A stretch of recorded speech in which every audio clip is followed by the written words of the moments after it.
আজি ব্লগটো আৰম্ভ কৰোঁ দেওবাৰ বজাৰ। যিহেতু আজি আমাৰ ইয়াত দেওবাৰ বজাৰ বহিছে আৰু আমি আহিলোঁ দেওবাৰ বজাৰলৈ বজাৰ কৰিবলৈ। এইখিনি লৈ লৈছোঁ আৰু মই দেখুৱাই দিছোঁ দেওবাৰ বজাৰ মানে আজি অকণমান বজাৰটো বেলেগ হৈছে। যিহেতু বাহিৰত বজাৰ হৈছিলে তাৰপৰা আৰু ভিতৰলৈ হৈছে। ভিতৰলৈ মানে খোজকাঢ়ি আহোঁতে এইফালে বহুত দূৰ আৰু বতৰো যিহেতু ডাৱৰীয়া, মানে আপুনি ইয়াত দেখাই দিছোঁ অকণমান আন্ধাৰ হৈ আহিছে, বৰষুণো দিম হৈছে আৰু ঘৰত আছে আমাৰ satsang। আজি মানে satsang যিহেতু কৰিম বুলি খিচিৰিৰ কাৰণে কিছুমান বস্তু ল'বলৈ আহিলোঁ আৰু লগতে এইফালে আহিলোঁ গামোচা দুখনো ল'ম বুলি। গামোচাখন লওঁতে বৰষুণো আহিলেই, অহাৰ পিছত আমি দৌৰি ৰিক্সাখনত উঠিলোঁ। উঠাৰ পিছত ইমানখিনি মানে বৰষুণ দিছে, গোটেইকেইজনী তিতি গৈছোঁ। অৱশেষত আমি মানে ৰৈ দিব লগা হৈছে। বস্তুখনো মানে যিহেতু যি বস্তু লৈছিলোঁ চাউলখিনিও তিতি গৈছে, তিতি যোৱাৰ কাৰণে আমি অকণমান ৰৈ দিলোঁ। ইমানেই বৰষুণ, বহুত দিনৰ মূৰত আহিলে বৰষুণ। এয়া লাষ্ট ভাদৰ বৰষুণ বুলি ক'লেও বেয়া নহয়।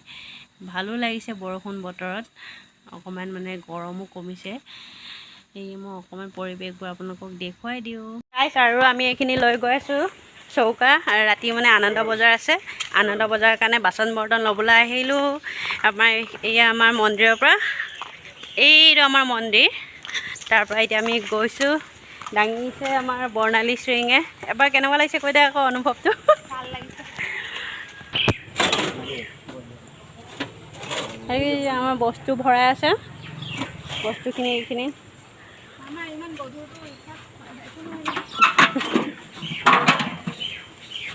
হৰ হৰ মহাদেৱ মৃত্যু ত্ৰিশূল।